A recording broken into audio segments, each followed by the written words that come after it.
Hello guys, welcome to my channel Teach Something, and in this video tutorial I will gonna show you how to fix up you need a new app to open this Me.Blueone.Win link after uninstalling Bluemail application.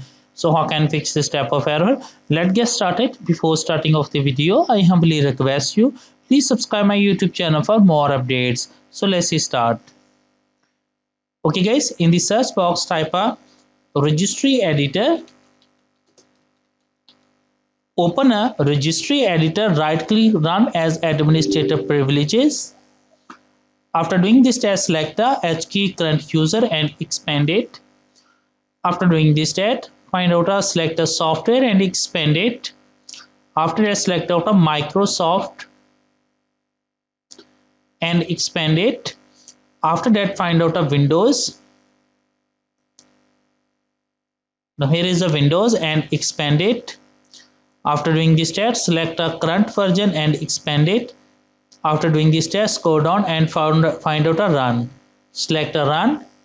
After doing this, select a Bluemail, right click, click on delete button and click yes to continue. After doing this step, close the registry editor.